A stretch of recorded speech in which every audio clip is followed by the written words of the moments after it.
Welcome back to This Week, where we talk with bold Republicans and reformers fighting to take back California from one-party Democrat authoritarian rule. Today's guest is Leo Zacky, a fourth-generation Californian and descendant of the Zaki farm's poultry legacy. His great-grandfather came to California over a century ago, chasing the American dream. And the family built one of the most iconic agricultural success stories in the state's history.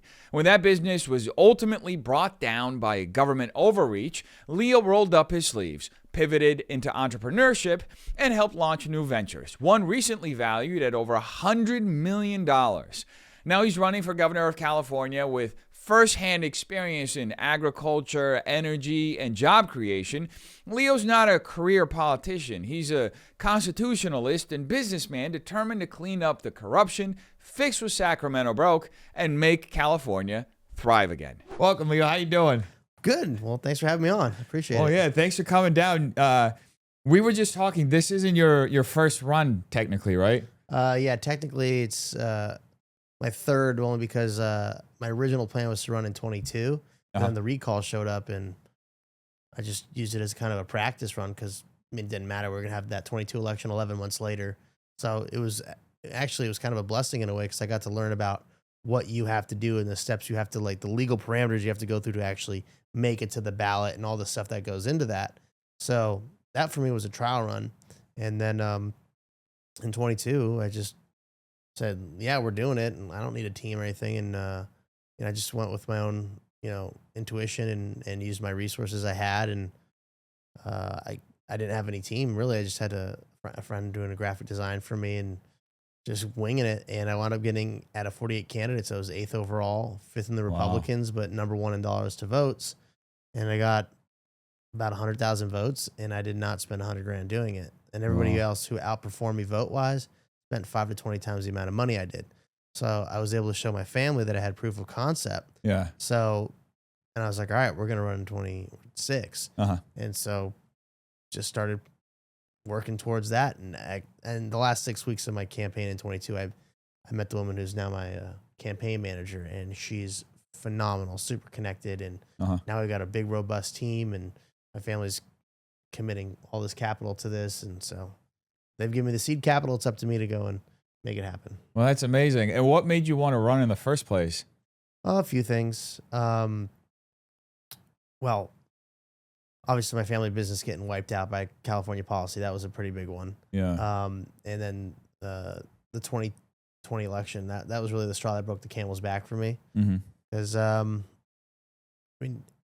people have their own opinions on it, but to me, it looked pretty fraudulent with all the events that took place in 5 different cities across the U.S. and all the weird occurrences. It's just the overnight ballots. Exactly. There were so many things that made me say, that's not right. And so I was like, enough's enough. No one's coming to save us. But even prior to that, like having had the experience with the California Poultry Federation, I was a board member for them for 10 years.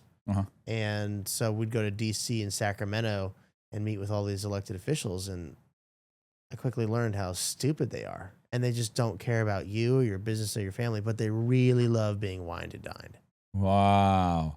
So that's how easy it is to just buy them with like a nice dinner. Effectively. No, so like this would always be the story. So like we'd come to town, they'd set up a thing and like a dinner meeting or whatever, and if they didn't just not show up at all, they'd say, "Oh, well, I can only stay for 20 minutes." Oh, bad assistant, like they double booked me, naughty. Oh, So they'd be doing double dinners? Yeah, like that. It would just be like some BS thing that they would make up to get out of things if it wasn't fun for them. Gotcha. And then so we started realizing if we just ordered expensive wine, they'd stay longer. So we'd start ordering like $500 plus bottles of wine. Wow. Like, whoa, we got this wine coming. And they're like, oh, okay, I can stay for that bottle, but then I gotta go. And so we'd finish that bottle. And like, okay, I gotta go. Like, whoa, no, we got another one coming right here. Yeah. Like, oh, okay, I can stay for that. And they wind up staying for the whole dinner. I can't tell you how many times that happened. Wow, it's so crazy, and it makes so much sense because they're all activists with like no principles. The first thing a congressman does when they get elected is figure out how to get reelected. Yeah, effectively, and you see it just usually their first campaign, they're running on a certain number of issues, and then they turn around and they completely change their platform. I'm seeing this right now with Laura Friedman, who's running for reelection in this district. She ran on like climate change, all those like progressive stuff. and now she's running a cost of living. Total change. Well, because it's the hot button issue, and that's what her constituency cares most about. And so she'll go and bloviate and, pontificate and just fill her conversation full of fluff and say, I'm a Democrat. Yeah. And what did you learn from observing that system from within that you think you could change or that should be changed? Because that does seem like such a moral, like a low bar for morality for these people who are representing us in Sacramento, that they really are like, they're more interested in what they can get out of a situation for themselves than the people that they're supposed to represent. I mean, what would these people do if they weren't elected to office? I mean, that's the real question. Be all unemployed. Right. I mean, they're basically like glorified con artists. Yeah. And the whole point of being a servant in the government is you're supposed to go and represent your community and do the best you can for your community. And it's supposed to be for a short window of time. And then you go back to your life. And we've totally gotten away from this. I mean, look at all the people that are in office for multiple decades. Like Nancy Pelosi? Exactly. Yeah. I mean, Biden was in office for 50 years? Pretty much. Pelosi's been there forever. I mean, she's a crypt keeper at this point. Yeah. I mean, all these people that are just perpetually staying in government, and what do they have to show for it? I mean, other than ginormous bank accounts now. I mean, that considering, they were elected and they probably didn't have a whole lot of cash going into it, and now they're worth, tens, if not hundreds of millions of dollars. It's on a government salary, right? It's crazy you bring that up because I think a couple of weeks ago, this whole thing with Ilhan Omar came up. She's from Minnesota or Michigan. I don't remember specifically. She's from like that some area. I think Minnesota. Is it Minnesota? Okay. And she entered Congress with a net worth of negative $45,000. She is worth $30 million 6 years later. Yeah. Well, I mean, that's another thing too, is, I'm sure she's written some books. I mean, that's the other thing I can't stand is all these politicians that like every year they write a new book and it's instantly a New York Times bestselling. Yeah. And they're New York Times bestselling author out the gate, right? Yeah. It's called money laundering. So what they do is they have a ghostwriter write a book and they say, oh yeah, I wrote the book. And then they make a deal with somebody who wants like a law or something passed or a bill passed or whatever. And in exchange for them doing what that person wants, that person then goes and buys 100,000 or $250,000 or 1 million copies of their book under an LLC, and whether they take delivery of it or not, just, who knows? But that's how they transfer the money over to them. That's one way they do it. I mean, look what Hunter Biden was selling these bullshit paintings. Yeah. Yeah, it's that's all money crazy. Laundering. It's all money laundering. Mm-hmm. That's so crazy because I never thought of it from that angle. I always thought they just like had like a really good literary agent or that they just bought to be on the list. But that makes so much more sense. It's like an exchange of favors. Right. Effectively, they get the money that they're looking for. Yeah, or like they'll have people come to their office and like, yeah, buy 10,000 copies of my book, at full price, right? They sell a copy of their book for what, $99.99? 10,000 copies, how much is that? It's like, what, $1 million? Yeah. We have to put some caps on like the self-dealing that happens with politicians, I feel like. Because so many people forget what service means, right? That you're supposed to be there to help people. And that's why I think it's admirable that you're running. And I love it when entrepreneurs run because you've made your living out of politics. And now you're going in, bringing your business experience to effectively improve that machine. That's what we're seeing with Trump, right? He can't be bought, right? That's debatable. What do you think then? I mean, I don't know. I mean, I think he's got. I voted for him. Yeah. I just think he's got some bad people around him. Gotcha. Still, I mean, definitely had bad people around him in the first go around. Not getting everything I wanted out of what I voted for with him this time, but I guess no one's perfect, but it's a hell of a lot better than the alternative, I guess. Yeah. No, 100%. Imagine Kamala. Oh, God. Be a disaster right now. I have no idea. Like, I mean, the thing is it can always get worse, right? Yeah. Yeah. But yeah, no, look, the cool thing is I've got this ag business background and I've been around politics for as long as I have. And that's California. I mean, uniquely. Yeah. We're the world leader in avocados and almonds and artichokes and strawberries, and we lead the nation in over 25 different products. Uh-huh. And we got the most dairy cattle, the most beef cattle.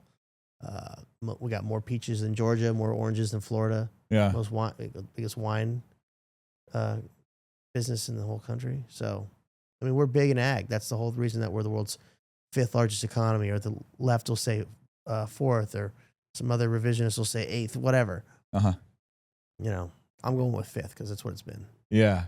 Yeah, I've heard 5th, I've heard 4th, I've heard the numbers kind of It's called cooking the books. Cooking the books, yeah. Democrats love to do that, yeah. They've been doing it with crime so much. It's like everybody's seeing all the crime happening around them. They're like, no, crime is at a historic low. Oh, yeah. Right, because you take this whole segment of migrant crime out of the equation, right? Yeah.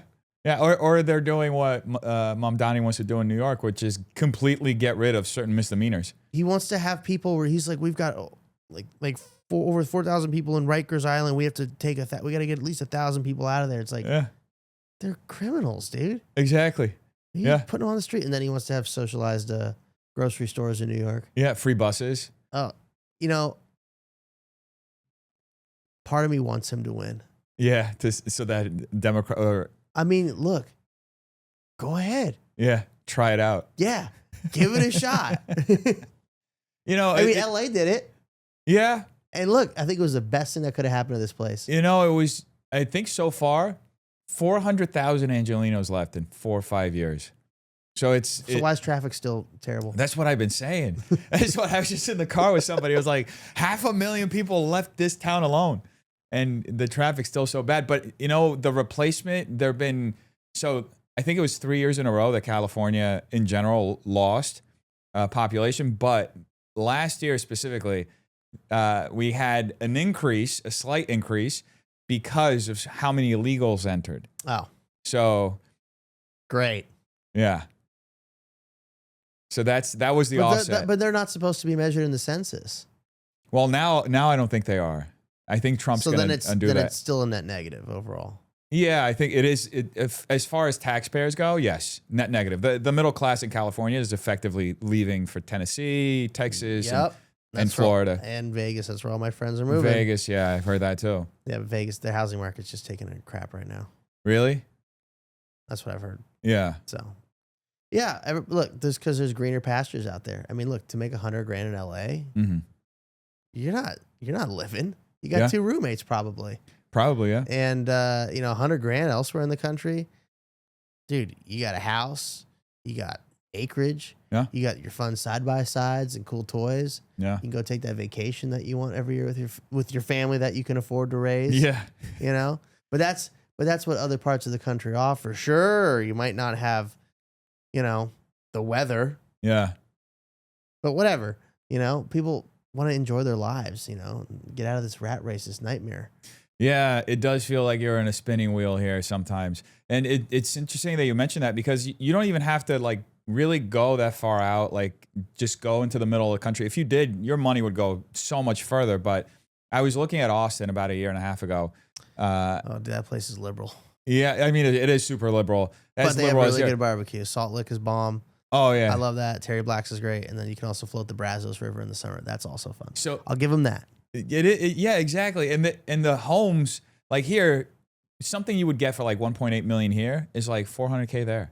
Oh yeah, it's crazy. Yeah, and that's Austin, which is like arguably the biggest. Is it the biggest city in Texas? Or well, it's the capital. Yeah. I don't know if it's the biggest, or perhaps one of the most important ones. Well, I mean, it's the capital. Yeah. So the most important one. I mean, look, Alex Jones is there. Joe Rogan's there. Yeah. Steven Crowder's there. Yeah. So, you know, it's a popular city. Yeah. It makes you think, I mean, we kind of touched on this. I don't think our politicians are really interested in truly serving their constituents or the people. But how do we change that? How do we be the change you want to see? Yeah. I mean, we have to have good people get in there that actually understand and openly express that there is a problem that everybody's aware of, mm-hmm. you know, but maybe we're not talking about it, or our voices on that subject don't get, you know, talked about that much, right? So you have to know that, and then you have to have transparency. Mm-hmm. And we don't have really any transparency. I mean, like, try going to find the budget for any sheriff's department in the state. It's a little hard to get, right? Yeah. I mean, imagine if we just had, I don't know, a updated website. You know, that people could just go to the state website. They could interact with like an AI, like a Grok or something, and be like, I want to see the budget line item by line item of you know, the education, you know, of this school, you know, whatever. It should just be able to populate. I mean, we're not dealing with nuclear secrets here. I mean, it's a state. Yeah. You know, everything should be accessible when it comes to tracking the finances in the state like that. A couple of clicks.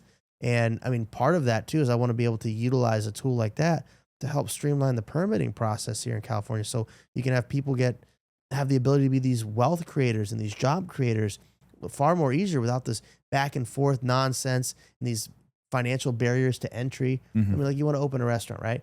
You got to go lease the space. And you got to go back and forth getting the permits. And that takes maybe 3 months, right? Yeah. In that 3 months, you're not making any money, but you're still paying rent and you're paying the permitting fees. Yeah. And so why not just have it? You can do it electronically, submit electronically, get approved electronically, and be like, oh yeah, inspector will be there this date, this time. Cool. Same thing for like you want a restaurant or a house, you know, or a addition to your house or a pool or a liquor license, whatever. Yeah. And that's so interesting because I actually looked at getting a liquor license for the front part of my business. I could have sold you one. Oh, well, we offloaded it. We could talk about one later maybe then if you come across another one. Yeah, because they're hard to get, and so you have to buy them third party, which is crazy. That's what I saw. There's like a whole auction market. Yeah, it's that, but most people don't know that. Yeah, like it's supposed to be like, I think they usually, like if you were to get one properly, like it'd be like 125 grand. Pretty much. But because you have to get it third party, and everybody's like, well, I'm holding the golden ticket here. It's like 300 grand, 350 grand. Yeah. It's kind of the similar thing to like cab medallions in New York that are like, you know, it's like $1 million for a cab medallion. They used to go for like $5 grand when they were giving them out. Yeah. It was crazy. But as far as the liquor licenses go, I looked at getting it legitimately, like without, not that it's illegitimate to get through the auctions, but like going through the city and getting a brand new one. It's like pulling teeth. It's crazy. And I was sitting across this bureaucrat, and he told me, he was like on his little laptop, and like he just like looked at me like laughing, and I'm like, what's going on? He's like, well, I'm just surprised that you're here. The 10 years I've been here, I've never had an actual small business owner come in here. It's all investors. I'm like looking at him like, okay, well, in my head that meant that they've effectively priced out the mom and pop. So you went down to the ABC down. I went to LA County to like the city hall, like that area. Oh, okay. I went and I spoke to one of them because I filed it. It's like $5 grand to file for, I think, the beer and wine. But then you have, once you add up all the inspections and with this area, you also have the public hearing. Right. So that's time. Yeah. That's money. It's, you know, money here, money there, time wasted, money. Those are financial barriers to entry. How can anybody in this state become their own independent business owner that also turns out to be a job creator? Exactly. I mean, think about it. One bar, you're going to have what? Maybe 6 to 8 bartenders across different shifts. Yeah. You know, a couple of bar backs, maybe a dishwasher, 2 dishwash guys. Yeah. You know, 4 or 5 security. Right. Yeah. I mean, one person starts a business and they've created 15, 20 jobs. Yeah. No, I agree with you. And, you know, there's this Vietnamese restaurant across the street that closed a few months ago, and she tried so hard to get it. She actually did it where she started the restaurant. The restaurant was open for a while, and then she pursued it. And I remember that she went to the public hearing part twice, and the neighbors went and were like, nope, we don't want it. And she spent about $200,000. That's another pain in the ass. Yeah. Like we had to deal with that when we were trying to expand our poultry operation in the later years, so we could try and keep our margins by having more product. Yeah. You know, save more throughput, so your margins increase, your price point comes down, right? Yeah. So we'd have to go out and buy a piece of dirt. And then we'd have to go through the whole process, have CEQA come out and make sure there's no, special lizards living within a mile or whatever, nesting or quails or some crap like that. And so once we get through all that, by the way, we've paid the tax, you paid for the property, you're paying the taxes on it, you're paying for the inspectors and this inspection and that, and they got to test the ground and blah, blah, blah, make sure all this crap. You got to have an architect, right? Because you have to have someone make building plans, Yeah. right? So that costs money. And that has to be approved by the city, Exactly. All before you do any building. Yeah. So then you get to the end, and then somebody who lives a couple miles down the road can say, oh, I don't want the dust. I don't want the smell. That's it. Oh, Can't my do it. God. That's crazy. And now I'm stuck. Now I've pissed all this money away Yeah. and all this time, and I'm stuck with this piece of dirt that I can't do this with. Mhm. And so, and I'm paying the taxes on it, and now I have to find someone to offload it to Yeah. who can't do what I wanted to do with it. Yeah. It's crazy, and it's a destruction of resources effectively, and it's truly frustrating, and I mean it highlights a problem that I think came up a few weeks ago. So Bed Bath & Beyond went bankrupt. Yeah. And they told him to go F yourself when he wants to come back and open It's stores. so crazy. That was so crazy. They said it was a hostile business environment in California. That's why they couldn't come back. And they tweeted from Gavin Newsom's account. They said, well, fuck off, like you said. Literally, fuck off. Exactly. We don't need you. And they deleted it afterwards because I think they were like, okay, no, but they still responded like in a super snarky way after the fact too. So it's like this guy's going to bring in all these stores that are going to employ well over 1,000 people across the state. I mean, I can't tell you how many people work in one of those Bed Bath & Beyonds. You think about the different shifts. You got the guys in the back of the loading docks, plus all the freight. There's logistics involved. I mean, there's all these different things that go into it. It's not just like right here. Yeah.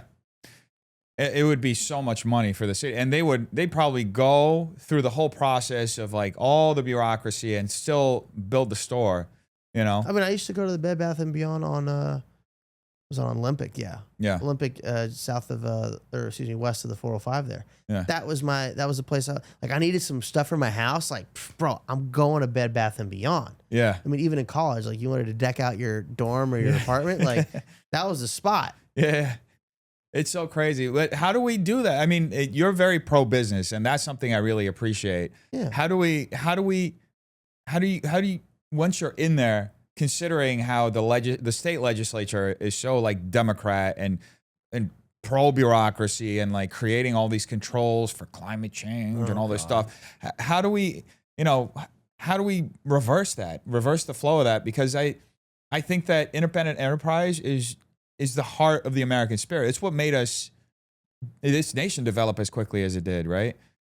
Yeah. I mean, people have to have the environment where they can have business and keep their money at the end of the day. Because, I mean, think about it. We're the highest tax state in the whole country, right? Yeah. We automatically shovel out 35 to the federal government. Mm-hmm. Then it's 14.9% tax on top of that. So now you're already at 50%. You've already lost half of everything. So you worked 8 hours today. Yeah. Well, the government took 4 hours worth of your pay. That's crazy. That's the way you got to look at it. Okay. Or you worked 40 hours this week and they took 20. Yeah. The government wasn't there helping you do your job. Right. Yeah. Okay. And then after that, so now you got 50% of your money left. Okay. You got to buy gasoline, right? Yeah. Put in the car, $5 a gallon. You're paying an excise tax. Yeah. Then you go to the grocery store. Everything's super expensive and you got to pay sales tax. That's almost, 9.5, 9.75, depending on where you are. Damn near 10%, right? Yeah. 10% on top of that. Okay. You're getting hit at every single step of the way. And by the end of the day, after you've had all your expenses, what do you got left? Yeah. Then you're going to go out and have a beer. It's $9. Yeah. Yeah. Well, you got one beer, you're broke. Exactly. How do we fix it? So it's simple. You deregulate. Yeah. You empower people. You streamline the permitting process, like I talked about earlier with the the website and the AI and having everything online. That's a huge plus. But you have to incentivize business to come here. Yeah. And it's a multiple factors that are involved in that. One, you have to have the tax environment that's going to be more favorable, where they can actually keep the money and they're not being regulated to death. Then you have to actually have a talent pool for them to draw on. Our education's in the toilet. Yeah. Kids are reading like 3 grade levels below where they should be. Yeah. Okay. I have, believe it or not, on my hockey team, I have 3 Boeing engineers. And so, everybody's like freaking out about the doors falling off. Well, here's why. It's because Boeing had to drop their standard for their qualifications because there wasn't enough talent out there for them to draw on. So if you don't have enough educated people for a company to come in and to utilize in their industry, like how are they gonna operate if you're too stupid to work at the job? Yeah. It's and it's crazy with education here, specifically in the state, because we spend the most money out of any state and we got the worst results. Right. Amazing how that works, right? Yeah. Spend the most, you get the worst. It's ridiculous, but that's because there's the way the government's set up, right? They give all these departments money, and it's like you spend it all or you don't get as much next year. Yeah.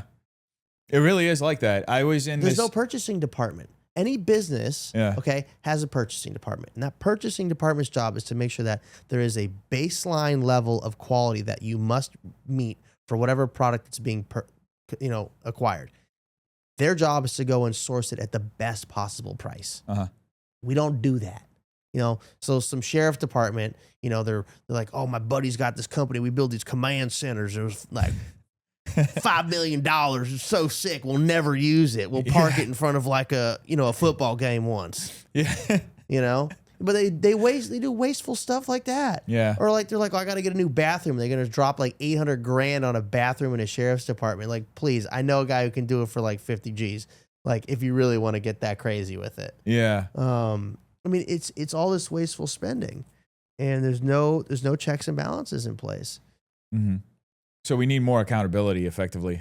But that's what I was talking about earlier. When I want people to be able to go to the website, the state website, and just be like, I want to see the books. I want to see the numbers. Yeah. Show me that balance sheet. And they can just look at every single line item right there. I mean, you got 38 million eyes able to look at this stuff. That's just in California. I mean, it's open to the whole world to see. So it's 8 billion, right? Nobody's going to be able to pull a fast one. It's really, transparency is key. Yeah. This is a state government. There are no nuclear secrets. There are no war plans. Yeah. Like, we're just functioning. Yeah. It's become a service-based industry, this government. Yeah. And we're doing a terrible job at it. Yeah, it's especially when you look at the amount that the budget has increased over the last few years and how the quality of life hasn't tracked along with it. Right. But hey, we got to take care of the people that aren't supposed to be here.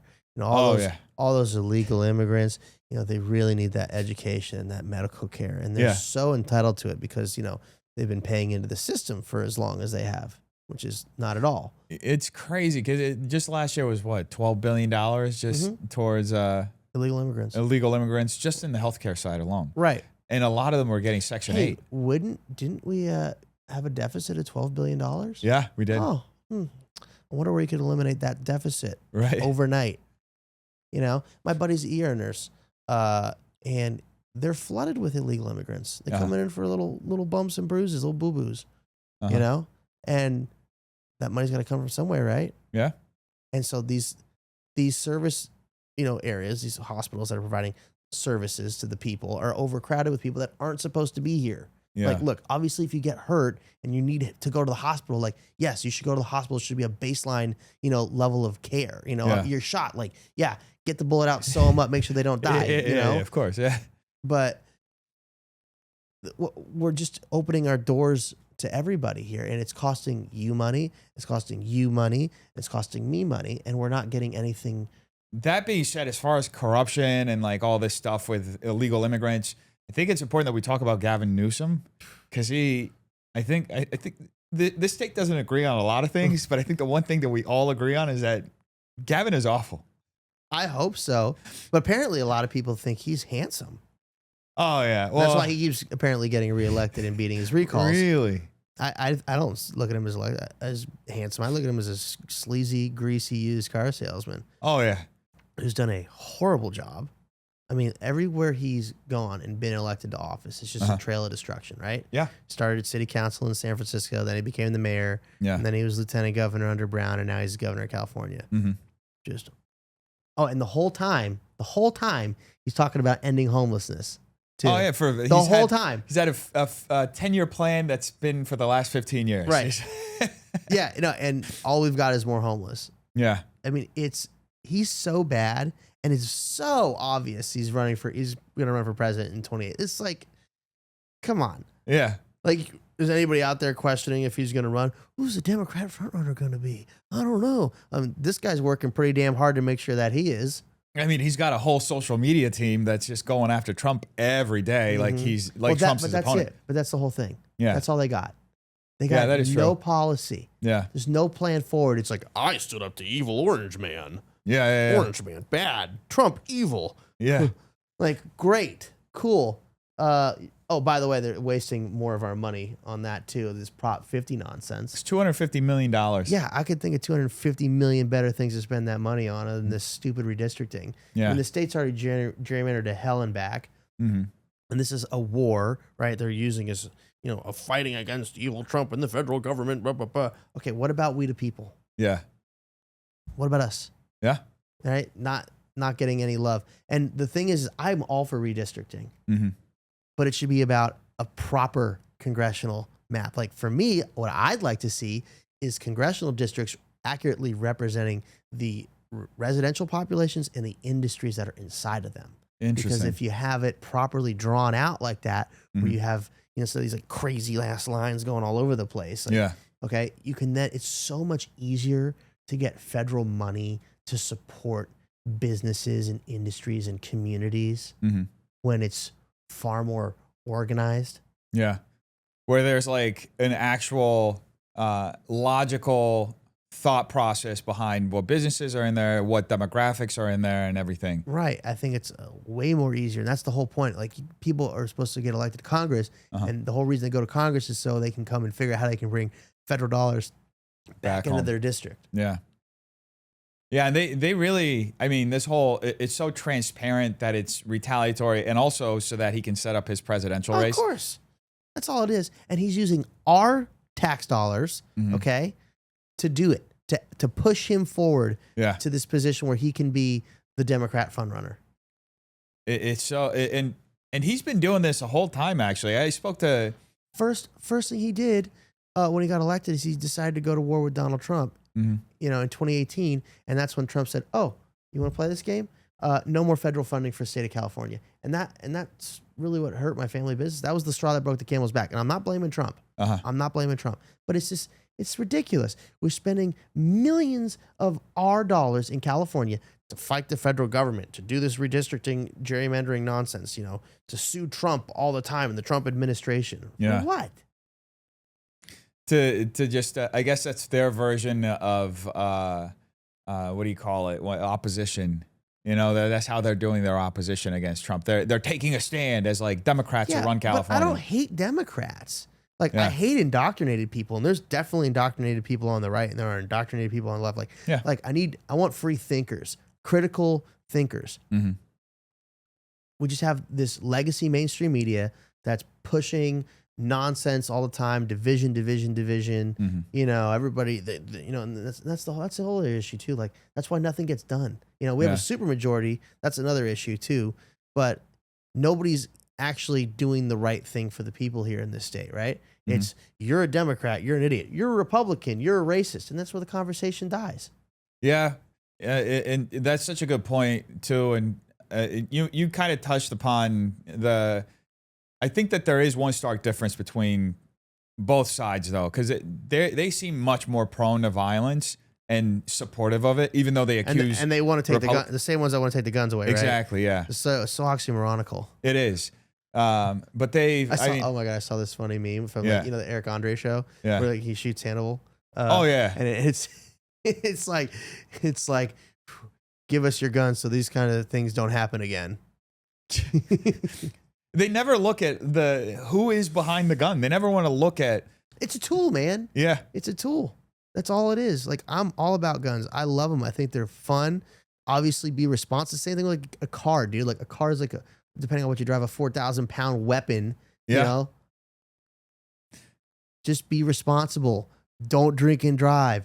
Don't point a gun at somebody unless you're really willing to use it and it's a serious life and death situation. Yeah. Like, don't wave it around. Yeah. It's I saw this quote the other day. It was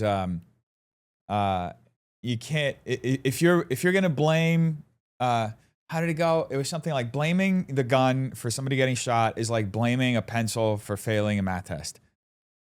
That's a great analogy. Yeah. The pencil, somebody's behind the pencil. Unless it wasn't a number two. Yeah. I'm just kidding.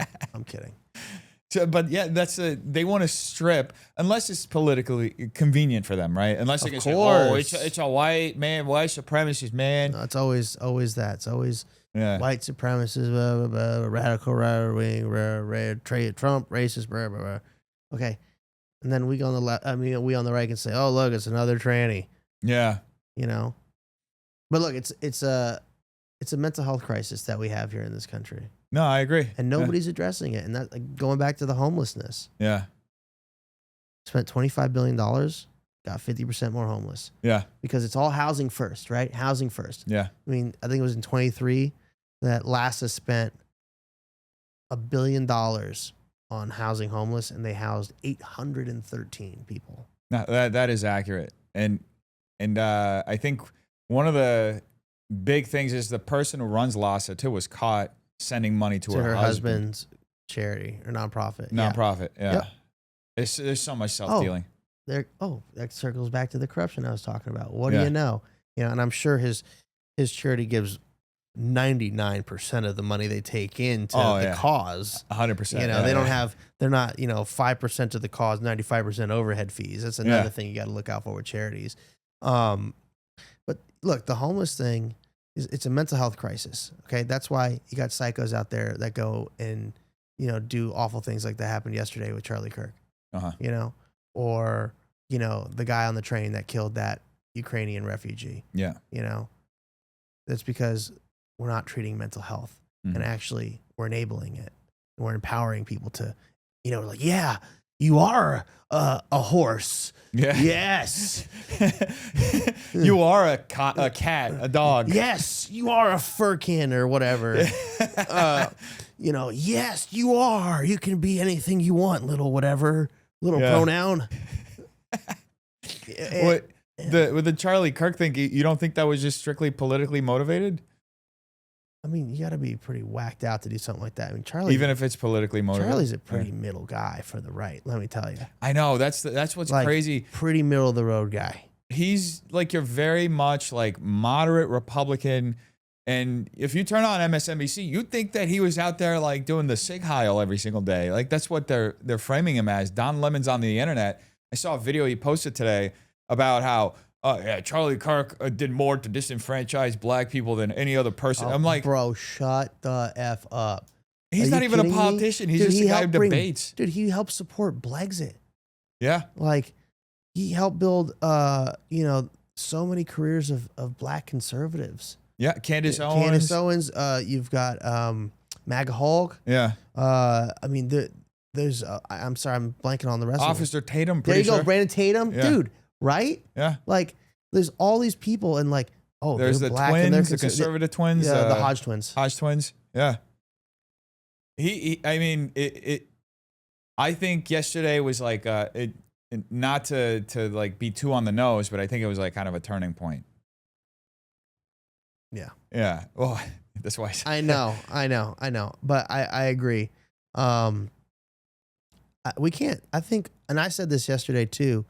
I said I think this mental health conversation's over.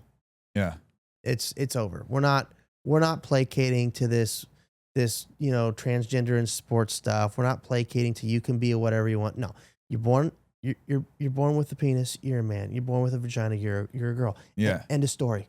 Yeah. That's it. There's no look. You want to have the whole hermaphrodite conversation. When that comes up, we'll have that discussion. Okay. Yeah. But only when it arises. It's not an issue. Yeah. Everything else is just it's mental illness. Mm-hmm. And I'm sure there's trauma, with some of these people, or sexual assault, or something like that, some weird stuff like that. Yeah. That's why you need to have treatment. You need to have outlets for people. You need to have, where they can talk and get real help, and not enable their derangement. Yeah. And that goes back to the whole homeless thing, right? Just putting people in. Well, we're housing them. We put a roof over their head. Yeah. Good job. We've solved homelessness. They're not without a home anymore.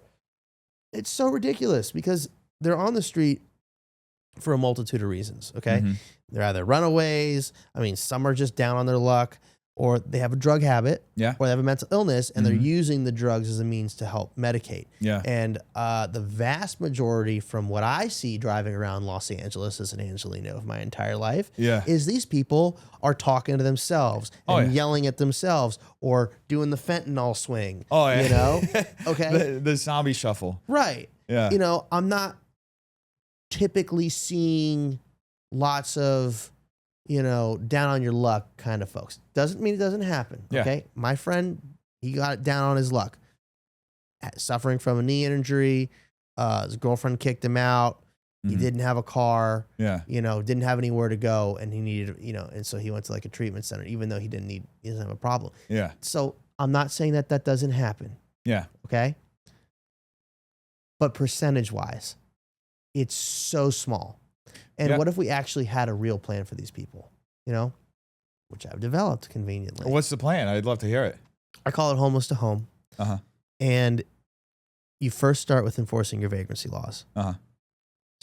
So you actually have standing to actually remove them from the street. Exactly. Yeah. You know, they're vagrants. There is laws. You just have to enforce them. Yeah. So you give them really, I mean, it's 3 options, but it's really 2. Because, like, yes, you can kind of live however you want. That's fine. Go camping. You want to camp? Half the state's federal land. Here's a tent. We'll give you the tent. Have fun. Go to Yellowstone. No, not even. Don't put them in a national park. Just some federal land. Like, go. But can't have them here. Otherwise, you're breaking the law, so you're facing a jail sentence, right? But jail, we're going to have prison reform. So they're not going to really go to jail. Yeah. They're going to go into the program. So it's either willingly go into the program, or you're going to be forced to go into the program. And so you give them treatment. Okay? What's wrong with you? First, are you a U.S. citizen? Okay? If you are, great. We're going to help you. If you're not, outro. Yeah. Okay? Then it's, do you have family looking for you? You know, because a lot of runaways. If we can reunite them with their family, awesome. Off our hands, off our books, not our problem anymore. Yeah. Then it's, do you have a mental health illness? Do you have a drug habit? And then you provide treatment for them. And so while they're undergoing treatment, they're going to, you know, dry out. They're going to get sober. They're going to start getting their head screwed on straight because they'll be taking proper medication, you know, and getting counseling. Yeah. And then they go and do a job skill. They got to work, right? You got to do something. You can't just fix you and then send you back into the world with no ability to get a job. Yeah. So you teach them a job skill, and that's whether it's in construction or in agriculture or in sanitation or in, you know, basic firefighting, underbrush clearing. And it all ties into all the rest of my solutions, which is really cool. And they earn a living wage. They're going to earn minimum wage, and you deduct the cost, you know, from their housing and their medical. And by the way, the housing, found a company that make these small modular tiny homes, 400 square feet, take an hour to set up, $2,000 a unit. Wow. But we can pay them off at $75 a month over 27 months. And then after that, that $75 a month that we would deduct from their pay just comes back into the state as revenue to help further pay for the program. Yeah. So basic construction ties to my water solution. So you give 10,000 people a shovel, they can dig a pretty big hole pretty quickly. Yeah. Okay. They can also pour concrete. Yeah. Okay. That's a reservoir. Boom. Simple. Yeah. Right. Rinse and repeat throughout the state. I mean, sure, we can bring some experts to do the plumbing. Yeah. You know, but I think that's a pretty simple idea. That's actually a really good plan, and it hits a lot of different things that I've also seen as far as homelessness goes. I volunteer once a week. In fact, I volunteered this morning at Skid Row. I go and feed people. Oh, that's awesome, dude. Yeah. And I've been doing it more because I wanted to understand what was actually happening.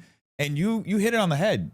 The majority of the folks, like I would say 98% of the folks who are there, mental illness, some level of schizophrenia or bipolar or something, and something just isn't screwed on right. And you see them, I mean, on any moment we'll have like 60 to 70 people in the room. And I would say sometimes like half of them are just talking to themselves, having full-blown conversations. And they'll get angry, they'll get, But they need a house. They need a $500,000 apartment in downtown Los Angeles. And that's the problem. And that's why it doesn't seem like it's a solution coming from the state or the county. It seems like a money laundering scheme to help the developers. Ta-da! Yeah, there you go. You figured it out. It's all money laundering. Yeah. It's all taking advantage of this. But the whole thing is like, there's no services being provided to them. There's no actual help. So they're getting the treatment, they're getting a job, right? They're helping us build out the water infrastructure, which I'll tell you about my water plant too. Yeah. Kick ass. They're going to do agriculture work, raising crops, maybe livestock. We'll see. But they're going to overproduce. They're not going to be able to eat all whatever they're growing. So then you turn around and sell it, and even if it's not table, grade human consumption, it still feeds, it's still feedlot. Livestock. It'll still bring money in. But you grow an organic feel good product. Do you know how many people in West Hollywood are going to go crazy at Erewhon for that? Oh yeah. I'm just saying. You're right. That's it would. I could see it. It would tap into every single virtue signaling box they love. Organic, feel good. And I'm in the food industry my whole life. Trust me, there is a market. There's a demographic. It will sell. Okay, and even if you can't pull in that top dollar, it will still sell. Yeah. And so then they do that, and that helps offset the cost because the state sells that, and that offsets the operational cost of taking care of these folks. And then you do sanitation, cleaning up Hollywood Boulevard, which smells like piss. It's a dump. Yeah. They've allowed the whole city. It's unsafe, and it smells like piss. Yeah. And then you've got the Santa Monica Pier or the wharf up in San Francisco, which are all totally unsafe, right? Yeah. Clean them up. Even our highways, get them out there with those sticks with the nails on the end, cleaning up trash, picking that up. $15 an hour, whatever. It cleans up and beautifies the state, and it's good for the environment. Yeah. Right. And then forest management, basic firefighting. Yeah. They go and they clean up the underbrush, and they work with the logging companies, and they help remove because we have the bark beetle that's invasive, and it's destroying all the hardwood trees, and they like kindling. So they go in and they help clear out these dead trees and the underbrush, and that helps prevent all these wildfires from being as devastating as they are, which is going to save us billions of dollars on the balance sheet elsewhere. Yeah. So that offsets the operational cost, right? Yeah. And so they go through all this, and they get mental health under control, they get clean and sober, they learn a job skill, that they're going to build their self-esteem back up because they say, look what I did this, it feels good. Yeah. They have money going to a bank account that they haven't been able to touch through this whole process, so they've got money stacked up. They're eligible for government-assisted housing, and then anybody who hires them coming out of the program, they get a tax incentive for doing so. I love that. You're effectively creating an ecosystem of rewards where not only the people who are in that recovery treatment system want to see themselves get to the other side, but there's incentive for these companies to bring them in and essentially rehabilitate our population. That everybody's going to get paid to do the right thing effectively. And it's when you think about it, I mean, I love the plan and I appreciate it because you have a business mind. But when you think about it, it's so simple. Why do our politicians? They don't want to. They don't want to solve earlier. They're stupid. They're stupid. They're really freaking, and you can replace freaking stupid. Yeah. Okay? They are, and they don't care about you. They are sociopaths. Yeah. They're narcissistic, and they are in love with the power, and they wouldn't be able to do a damn thing in this world if they weren't elected to office. And if they fix the problems that they're supposed to solve, they'd be out of a job. That's so true. When you think about it, it's the same thing as like with the pharma model that they don't cure diseases anymore. Right. They just treat it exactly for like a long time. A patient cured is a customer lost. Yeah. Don't you forget it, damn it. Yeah. Now give him some aspirin. So tell me about your water plan. I want to hear about that. Yeah. So it's about building abundance of water and turning it into a net positive revenue generator. It's another underutilized resource in this state. So I've already found the underutilized labor force. Yeah. Okay. Now let's talk about how we can bring some more money into the state. Yeah. They're cutting off water from our farmers, right? Yeah. 7,000 farmers just got cut off in NorCal. Wow. And some of those farmers have some pear trees that are over 110 years old. So they're going to die, and that's a problem because you can't really replace that. Yeah. And those are GMO free because they're that old. They're older than CRISPR. And the cost of water is just expensive. So we build out the reservoirs utilizing the homeless population is a part of it. They're going to help supplement it because we're going to have this big, massive public works project. Yeah. Build reservoirs throughout the state to capture the rainfall. Build dams up in the higher Sierras to capture the snowpack. And then that can also be utilized for hydroelectric. And then dam up the concreted rivers we have in our metropolitan areas. Yeah. I mean, I don't know if you've flown over, LA recently, or you look down and saw those big rivers, right? They're all concreted up. Yeah. So you just stagger dams with spillways through them and then build purification plants off them. That's already water storage. It's like halfway built for us. Yeah. And then we have to push through CEQA and the Coastal Commission, get these desal plants going, because we've been approved to build 50 of them, by the way. We've already been approved to do that. Uh-huh. And then you use small modular nuclear power plants to supply the power to do that. And then people are going to say, oh, the exhaust from the salt is going to kill the sea life. Okay, it's really simple. You make a really long exhaust straw tube, and it'll be fine. We've literally got transatlantic cables. I think we can build a 30-mile exhaust tube. Yeah. Just saying. It's not that complicated. The solutions in life are often simple, and as a farmer, we always look for simple solutions. Yeah. So you build out this abundance of water and water storage, and it's going to also help with the power situation. So you got cheap power, abundant water that's cheap and affordable. So now you don't have any restrictions on farmers, because farmers in the Central Valley are getting hit with 1.65 cubic feet per acre restrictions. Wow. So that's what they're limited to. And so for citrus, you need 2.25 cubic feet to maintain them. And then you need 4.5 cubic feet for almonds. So they're getting less than what they need. So they can't produce as much, and that's why they go out of business. And they rip up all their trees, and it's awful because it's not a light switch, you know? Yeah. Like, so you have this massive amount of water that we now have, and it's affordable and abundant. You can grow, you can overproduce crops, right? And so the more you grow, the cheaper things become. And then we can export more, which brings in more revenue from outside the state and outside the country, which increases the value of the dollar, making it worth more. And more tax revenue comes in because of that. And then we can also auction off the part of the Colorado River shed that we're allocated, which we get the lion's share. So you auction off the, auction it off monthly or quarterly or biannually or annually, whatever, you know, but because we share it with Mexico and Arizona and Nevada and Utah and Colorado, because the Colorado River winds through all those places and dumps out into the Sea of Cortez in Mexico. So because of population, we get the majority of it. So we can then, with the abundance, you don't have to build the infrastructure to pipe it out. You just utilize the Colorado River and be like, yeah, we'll sell off this amount, you know? Who wants to buy it? Highest bidder gets it.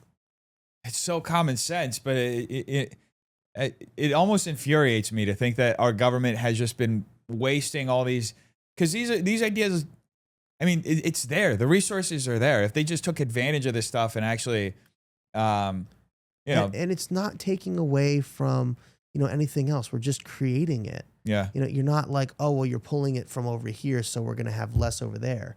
That's not the case. It's just creating more, because they're all bitching about like, oh, there's not enough water in the river for the smelt and the salmon, And I understand how ecosystems work, and you have to have that biodiversity. And I get that. But where do you draw the line between the needs for humans and the needs for emotions? Yeah. And like, don't get me wrong. Like, I want there to be the river full of fish and flowing and free, but we can do that if we have water storage where we don't have to keep relying to draw on it all the time. Well, and it sounds like the desalinization stuff would take care of all of it. Well, because the majority of the population lives on the coast, so that whole pressure, it's designed to take the pressure off the inland reserves, so that abundance that you have there can then go purely for agriculture, and then farmers don't need to rely on things like glyphosate. What is that? It's the active ingredient in Roundup that's causing cancer in everybody. Oh, wow. Right. So the farmers, because they're restricted on how much water they get, means they can grow less crops. And so to make their nut, pardon the pun, they need to use things like, like glyphosate to protect the few crops that they have left. So now you have these, crops that are full of like cancerous, carcinogenic chemicals, right? Well, a water abundance totally eliminates the need to rely on things like that. Yeah. So then we can just totally do away with those, and we can have organic crops here. We can just grow everything organically. It just incentivize people to just do that. All of a sudden, the quality of food improves, quality of life improves, health improves, the food prices come down. It's all connected, and it stems from water. Interesting. Do you have any other plans like that for other things? Yeah. I do, actually. So shoot, tell me another one. Oil. Yeah. Great. We have, you live here. Yeah. I know that for a fact, if we produced oil, we wouldn't be paying as much as we do. I know that there is something that raises our price because we have the special blend. but we do have. It's hyper inefficient, by the way. Yeah. That 91 octane that we have here, it's so not efficient because you don't get a good combustion ratio. So your engine has to burn more fuel to get that same amount of combustion to make your car go. So you actually you burn more gas. The whole thing that it was, because it's 91, the numbers, it all means octane. It's all a representation of octane in parts per million.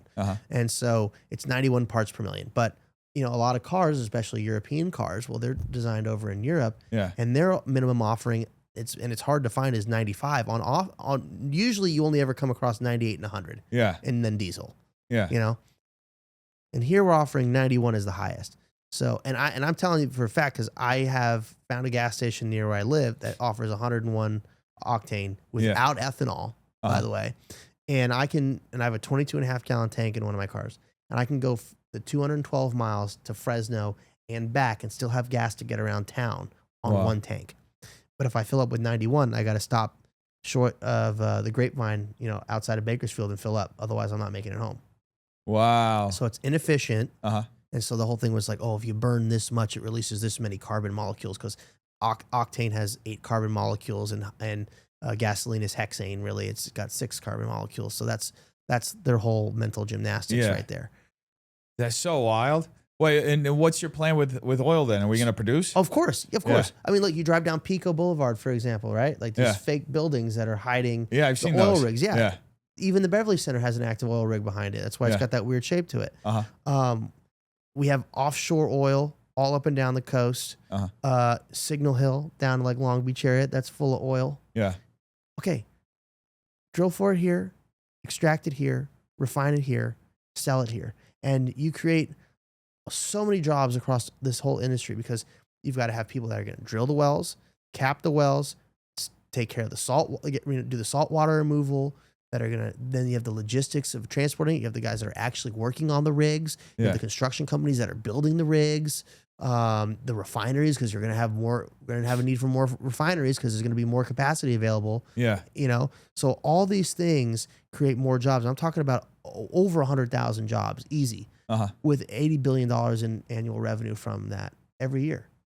And we've been importing that much. Probably, like, I saw at one point, I think 10 years ago, we were importing from Venezuela, a country that's openly hostile to America, and, supporting this regime that is just shipping fentanyl over here, I'm just wondering,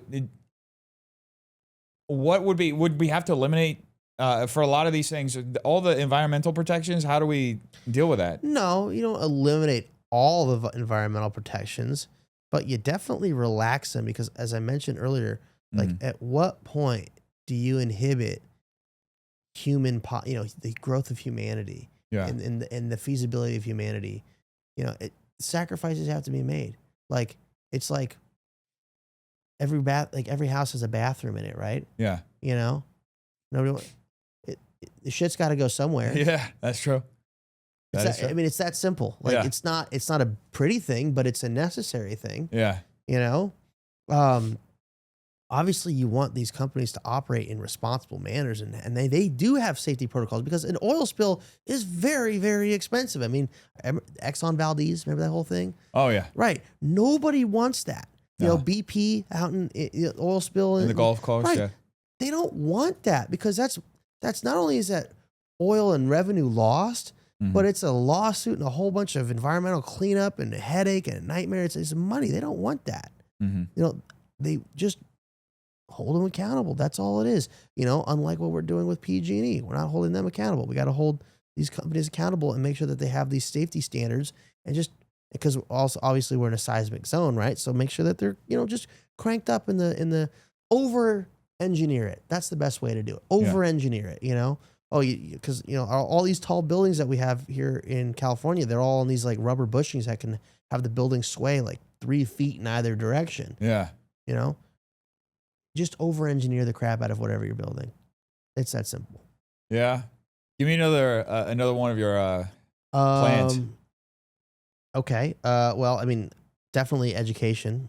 How do we fix that? School choice. I mean, it starts with school choice. The money follow the students, because when the power is in the parents' hands, all of a sudden this level of competition shows up, right? Because they all want the money, right? Yeah. So competition breeds excellence.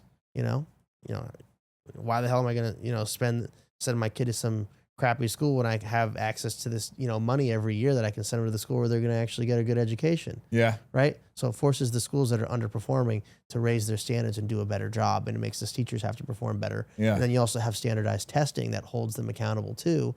And I absolutely think teachers should be getting paid very, very, very fairly. I mean, they should be getting paid a lot of money because it's a hard job and it's the most important job, arguably. And so yeah, you make sure that they get rewarded, based on those results, and the bottom 5% should probably have to reapply for the job.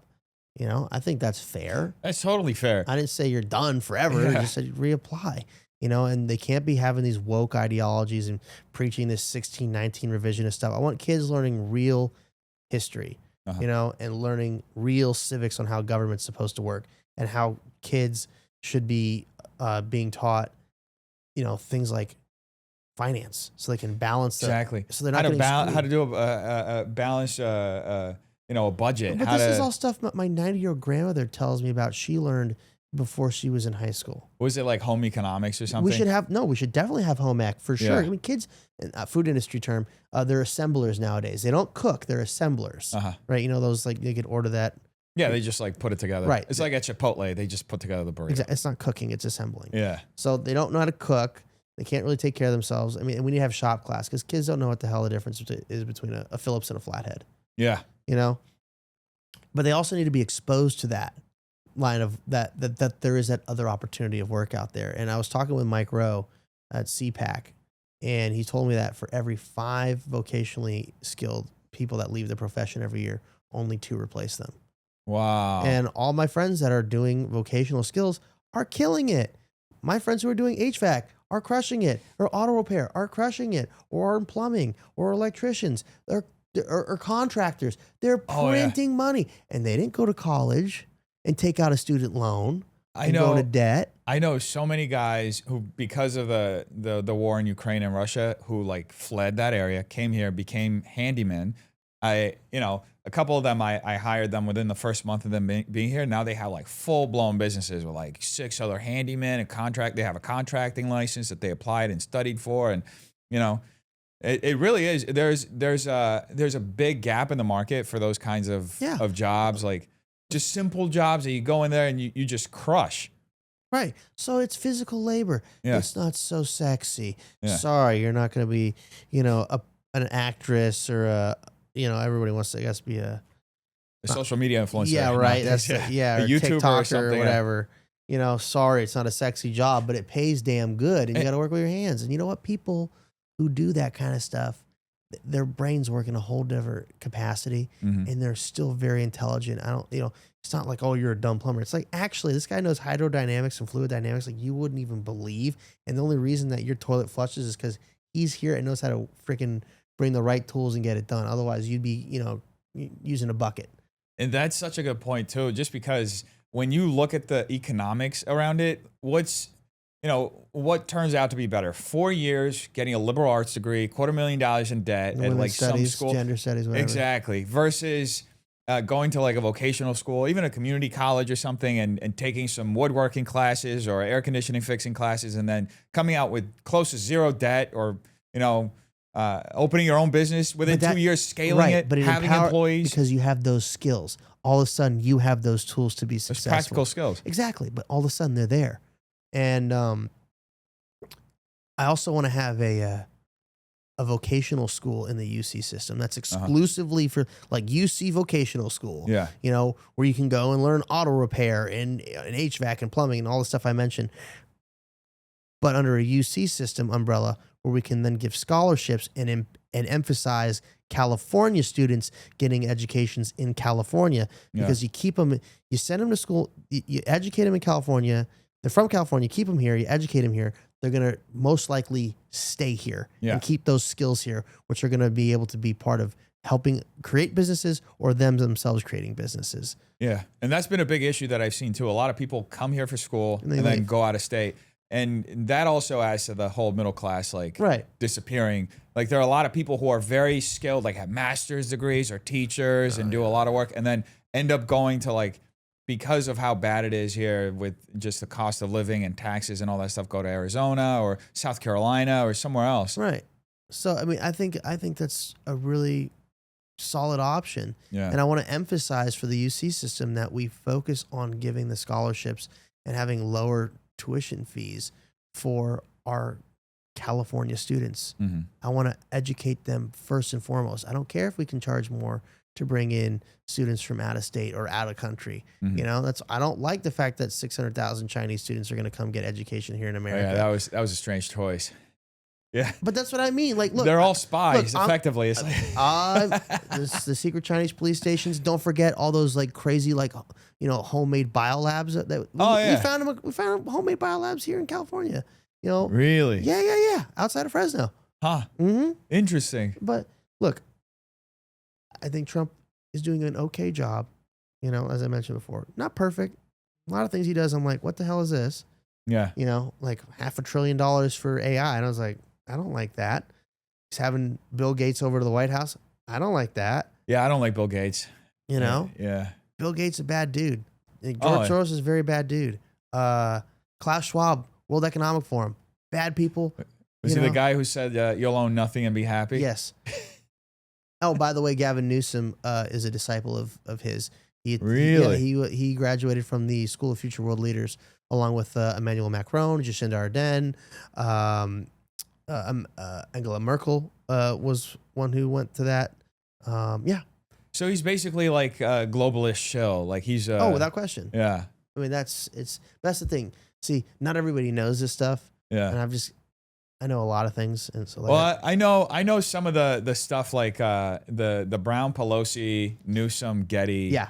Like that's all real. Quadrangle. Yeah. Right. That's of them like helping each other, intermarrying, and like how he got adopted by the Gettys after his parents divorced, and strange stuff. But it's all real. Yeah. That's the whole thing, though, is the truth is stranger than fiction.